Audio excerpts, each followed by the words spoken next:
My name is Chrissy Sally. I am a pediatric psychologist. I am on faculty at Hassenfeld Children's Hospital in New York City. And I am here in my role as a psychologist who has worked with a number of families affected by pediatric health conditions. Over the years, my work has shifted more to focusing on the needs and the well-being of parents and caregivers. So if the slides were working, you would see my first slide being a bit of a disclaimer. So today I'm talking about building resilience as a caregiver because resiliency is something that's important for all of us as we cope with life stress. But this title is not meant to imply that caregivers are not resilient. We're not starting from zero. So families who have a medical condition in the family, someone that they're caring for, are resilient. So I'm going to start with that as disclaimer number one. Disclaimer number two is we'll be talking about things like stress, challenges, problems, all of these words with negative connotation. Caregiving is stressful, but caregiving is also meaningful. So it's important to keep that in mind, that positive, meaningful side of things when we talk about stress, because we're not talking about problems and stress in isolation.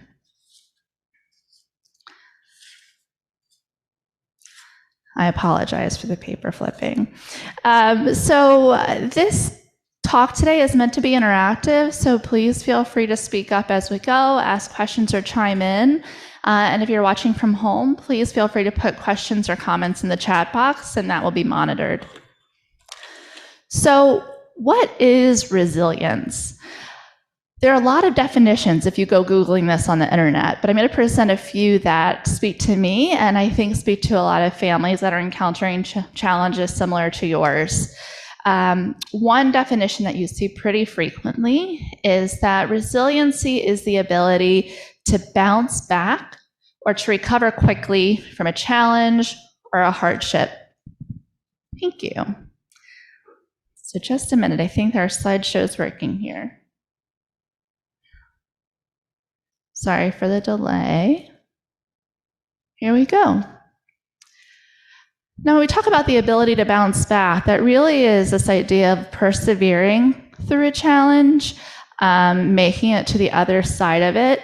But it's not meant to imply that there won't be battle wounds or scars, right? So we're not aiming for some state of perfection when we're talking about resiliency, but we're talking about that muscle that helps you cope with life's challenges.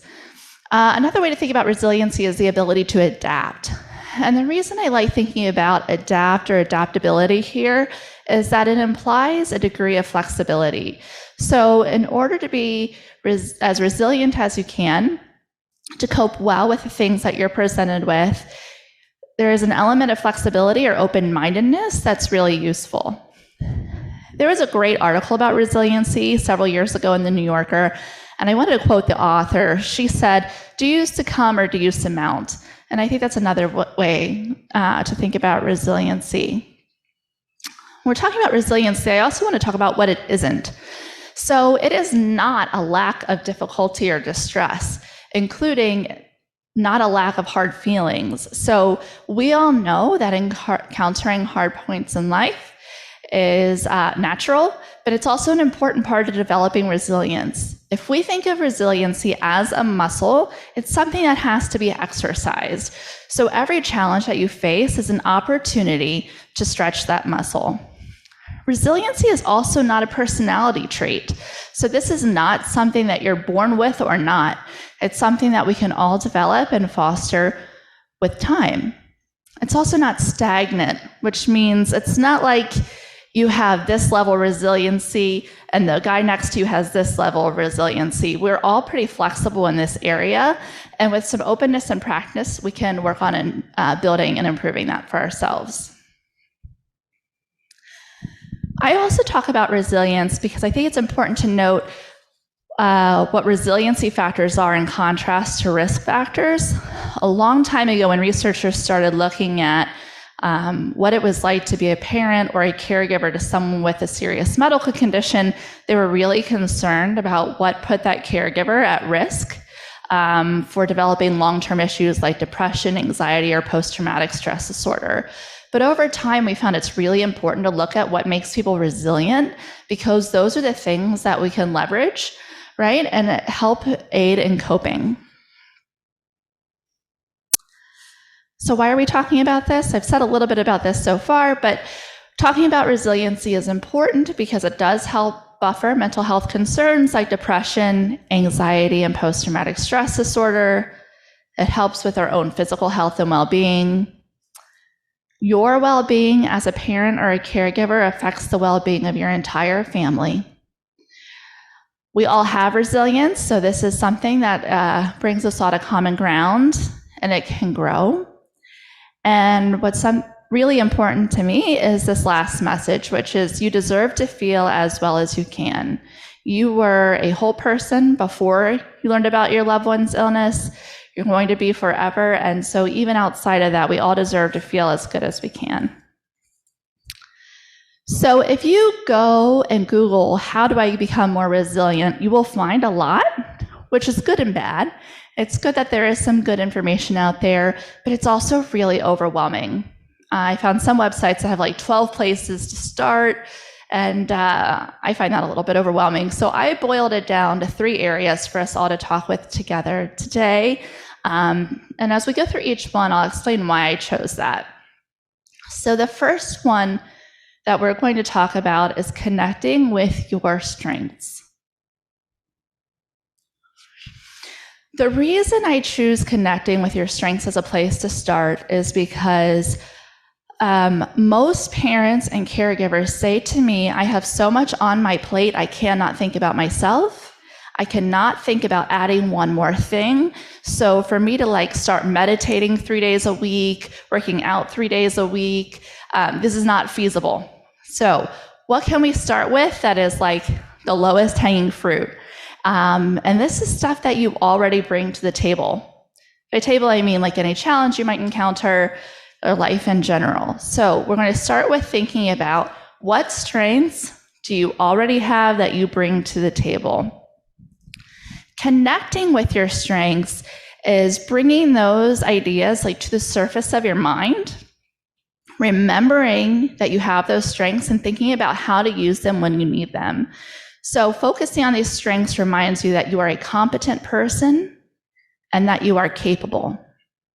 So I'm going to ask you to start thinking about what are 3 positive qualities about yourself. Some people might be wondering, well, how do I even know what my strengths are? So I'm going to pose these questions for you all to be thinking about. The first one is, what are things that you do daily versus, in contrast, what tasks do I avoid? So think about, if you avoid a task, it's probably not your strength, right? So what are the things that you lean into? Are you the person that really likes making lists, and that's how you go to the grocery store? You think, I make these great lists, I write out all of our meals for the week. Then maybe organization is a strength for you. Think about what times in my life was when I was at my best. When did I feel like I was being my best self? What am I doing when I feel most confident? What am I doing when I feel most relaxed? And what do others say my strengths are? So this leads us to the interactive component of today's talk. And I hope that you can be thinking about some strengths that you'd be willing to share. And if you're having a hard time thinking about things right now, here are some suggestions to kind of get your mind working and thinking creatively. So we're going to try to use technology to do something fun now. So if you know how to use QR codes, you can raise your phone and use this QR code to put your strengths in. If you're not a QR code person, or if you're working on a computer at home, you can also go to this web address, www.slido.com. It will ask for a number at the top of the page, which you can enter 333-274. You can enter more than one strength. I'll go there now.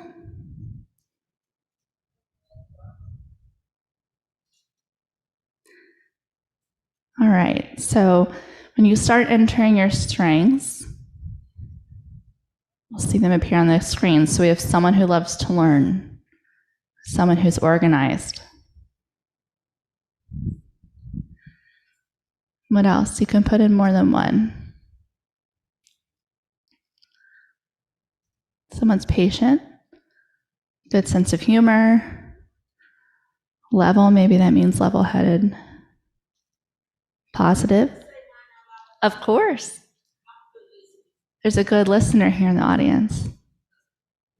You were listening well because you tried to do the activity on the screen and you still participated, so I can validate that in real time. All right, a flexible, kind, understanding.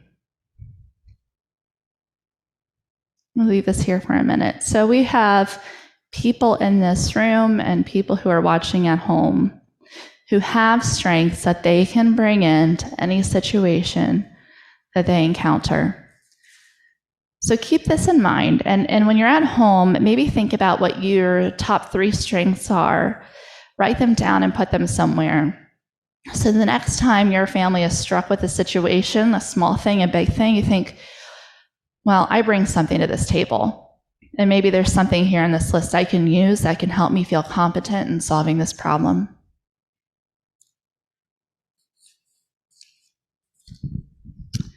Okay, we're going to stop that for a minute and go back to the slides.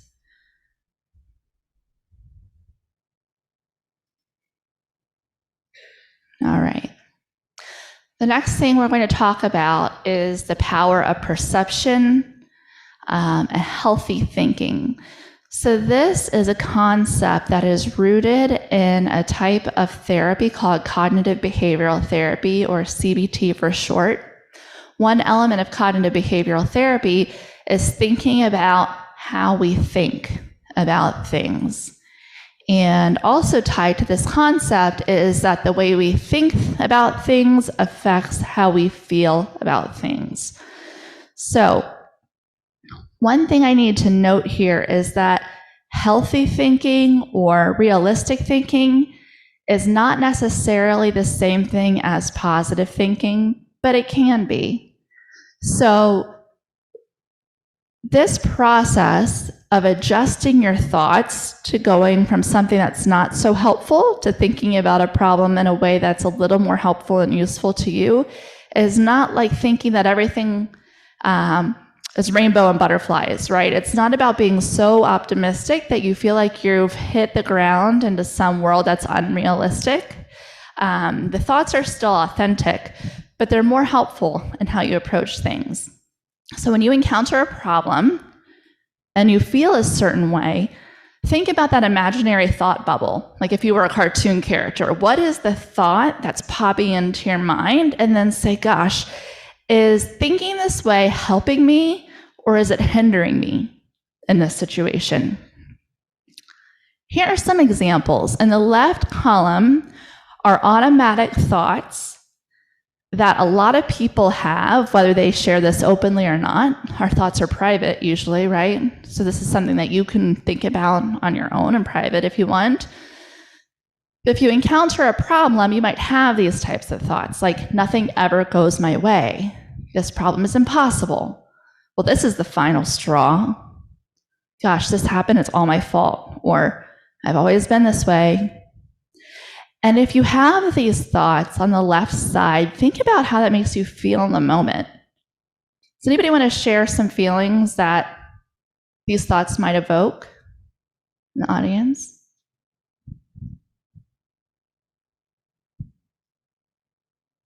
Yeah.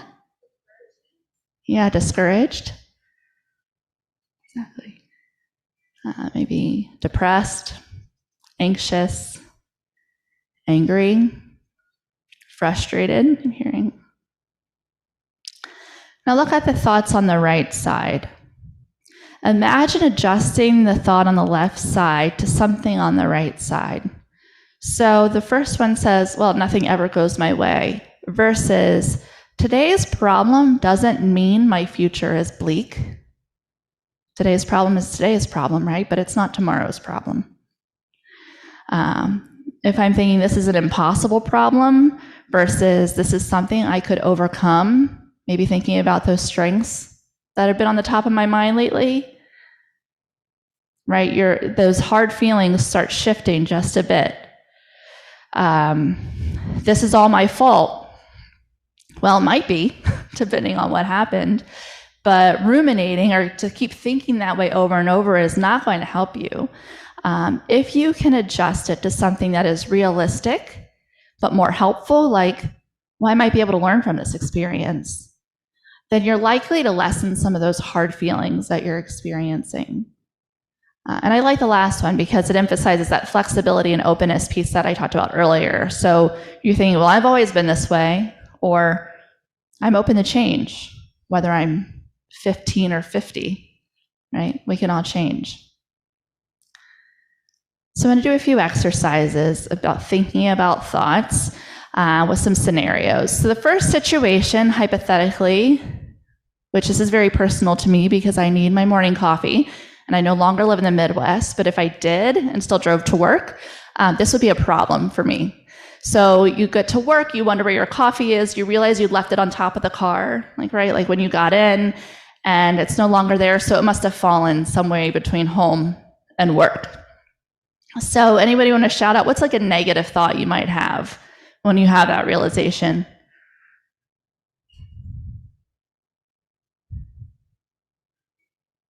Anyone? Nobody else in this room drinks coffee as much as me, I guess. Yeah. Right, so they think that shock. What? What just happened?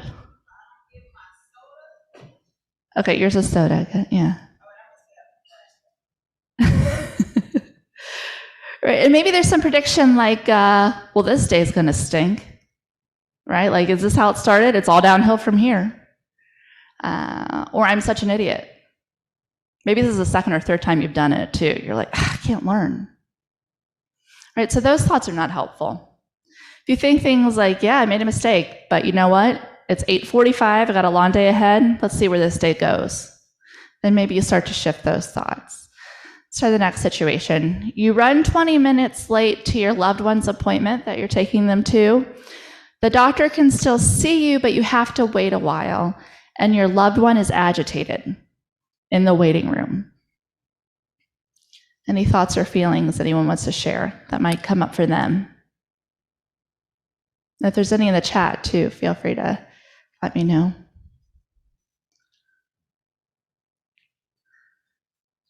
Yeah.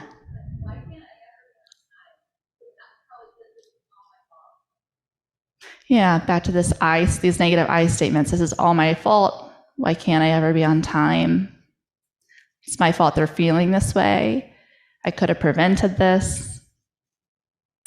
Maybe things like everyone in the office here thinks I don't have my stuff together, right? Because this is a public event right now. It's like the people at the front desk know, the doctor knows. You're like, oh, now the doctor's going to think I'm not organized. Yeah. Also frustration.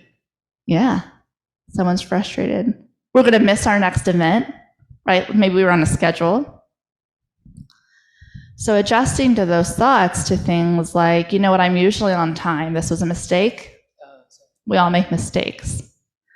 Or I have some skills for helping my loved one cope with this situation to take the edge off.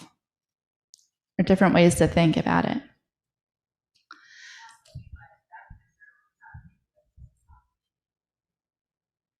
Well, I think that's really important, so I'm going to repeat it. So someone here in the audience suggested thinking the doctor's also runs behind all the time. They're never on time, which I like that. I think that's a really nice way to humanize the experience. We're all just trying to follow a schedule and all overburdened, right? They understand. Exactly. Okay, final situation. Your loved one isn't feeling well. The doctors are running some tests, but you don't have any updates yet.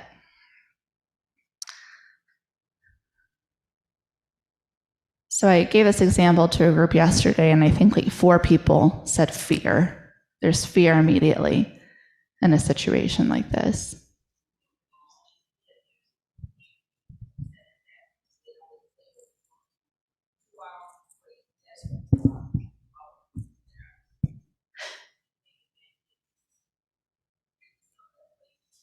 Right, so that's your coping thought though, right? That's a more helpful way to think about it, right? So you're saying you automatically can adjust to saying, I know that getting upset right now is not going to help the situation. I'm going to do something I enjoy. I'm going to drink my soda, or I'm going to whatever, and I'm going to wait it out, right? Because the doomsday thoughts, are not going to help you. Yeah. All right. We're going to shift to the last item here today, and that's community and belonging. So, sense of community and belonging, social support is so important for all of us. It's a really fundamental aspect of being human, to connect with others.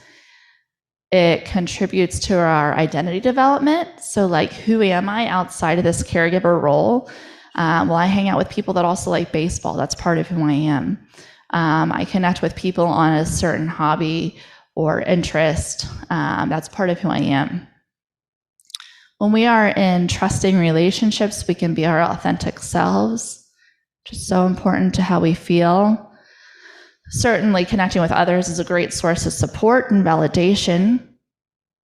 It's also a really good reminder, depending on who is in your community, that suffering is a part of the human experience.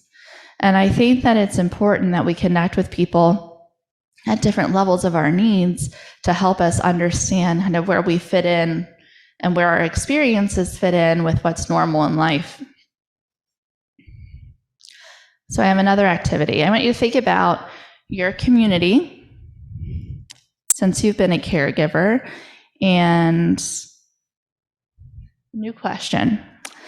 So since you've discovered that your loved one had a medical condition, and maybe that means when they were officially diagnosed or when you started noticing that there were some developmental concerns, and you were talking about this with family and friends, would you say that your relationships grew stronger, weaker, put this back up there, changed but not necessarily stronger or weaker, or would you say nothing has changed in your relationships?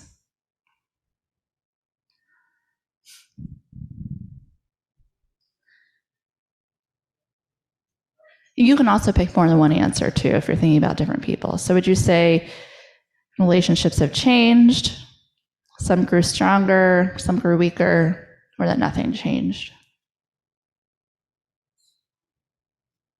Stronger?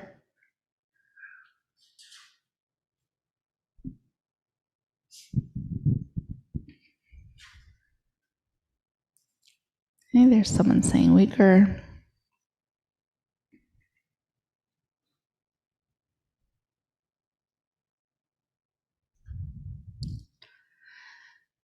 So what we're seeing here is that something happened, right? So since you discovered that your loved one was dealing with some sort of medical condition, relationships in your life changed in some way.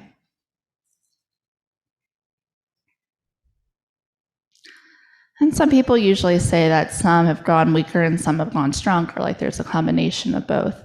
What I hear from a lot of parents and caregivers, though, is that even if they still have good supportive relationships, there is a feeling or sense of isolation, and knowing that the people that care about them cannot fully appreciate every aspect of what they're going through.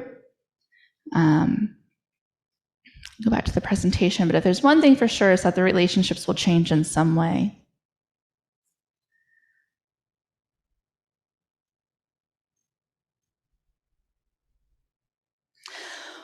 One thing I always like to note is that any single relationship you have is unlikely to meet all of your needs. So it's important to be thinking about that, because I think it's very easy to get discouraged or be disappointed if you have someone who you really care about, who cares about you, and they make some statements that make you feel like they just don't quite get it, right? Like you can get to a place where you feel like maybe that relationship is not giving you everything you need. And so you have this option about like, am I going to reject the things I do get out of this relationship because they're not filling certain needs? Or can I recognize that this person can meet some of my needs and some of them might be met in some other way? The other thing that's always important to talk about is that boundaries in relationships are okay and healthy. So think about what relationships are healthy in your life, are building you up, and which are really putting a strain on you, and how can you continue to have a healthy relationship while that's happening?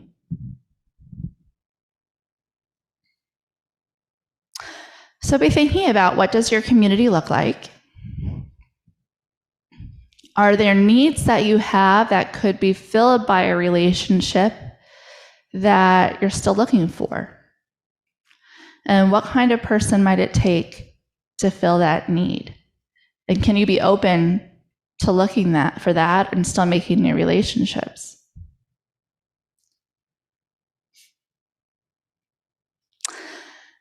So to summarize today, we talked about connecting with your own strengths. So again, that's keeping in mind attributes and qualities about yourself that you already have, that you can leverage or use as you encounter things day to day. The power of healthy thinking. So adjusting some of those thoughts to things that are not so helpful and more negative to thoughts that are more realistic and helpful, that help take the edge off. And this idea of community and belonging and finding your people.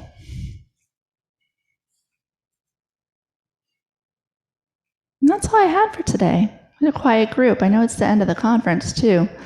Everyone's tired in that post-lunch, late afternoon haze, so I can relate. But if there's any questions or comments, be happy to talk more. Thank you. Yeah.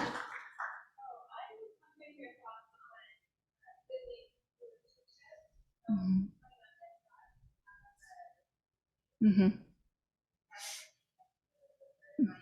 Mm-hmm.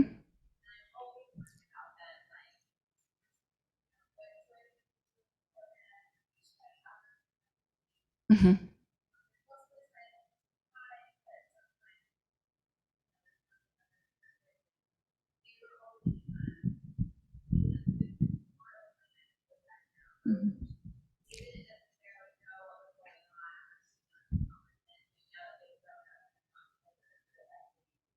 Mm-hmm.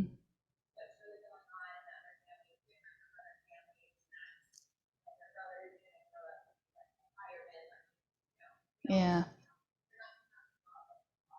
Yeah. So the question is about siblings, a little bit sibling relationship, but I think the question involved more in just sibling functioning and how they're doing. And in your case, you have two older siblings to a younger child that has this health condition. And one of your questions was like, should they be talking to somebody? And I think that's a really important question, and it's important for parents to ask and to face, because it'd be nice to avoid and kind of think like, they're fine, they're the healthy ones, right? But siblings often feel forgotten in the picture. I think you said the older siblings are 9 and 12, right? So they're at an age developmentally where they can think about a lot and are pretty capable. So I think engaging them in this conversation together and talking with them about like what they think their needs are is a great place to start. And opening this as an option, providing them with some education about what that might look like, who that person might be. Like maybe it's someone at school, maybe you get someone outside of school, like a social worker or a psychologist, to talk with them, which probably means you need to give a few phone calls first to see what people say they provide. But I think they're old enough to engage in some of that decision-making process with you. My caveat to that would be, if there are clear signs of them struggling, then that's a little bit of a different story, right? So if you're noticing that they're not doing as well at school as you might expect, or they're having trouble sleeping, or they're super anxious about something, or they're really acting out, and that seems unusual, then it might be helpful to make some of that decision as mom. But I think that if your kids are doing okay, and this is a concern that's coming from you, then engaging them in that dialogue to work with them. I personally don't always believe that A definitely means B. I think that if your kids are doing well and they're comfortable and they have outlets to talk about things that feel safe and comfortable, then it's not necessarily something they need to be doing. But you can always take them to consult too. Yeah, does that answer your question?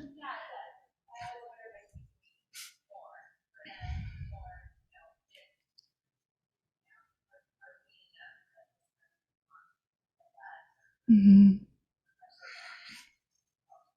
I guess the other thing to think about is, are there other safe and comfortable adults available to them other than mom and dad? Because kids know that mom and dad are carrying this emotional baggage, and they have a tendency to protect their parents. So think about, does it make sense to have a professional because that's what's best for our family and our community? Or are there other people that they're close with, like, the woman we call aunt down the street who has them over sometimes, or, another family member that they open up to. Yeah. But I also think that when you're feeling that anxiety, right, like getting back to the parent caregiver piece, this is something that you're feeling too, that it can also be helpful for a parent to talk about this with someone. Like, I feel I'm not sure I'm doing enough. Like, get to know me a little bit, and then we can figure out what's going on with the girls. But that's a big weight for you to bear. All those questions. Any other questions, comments?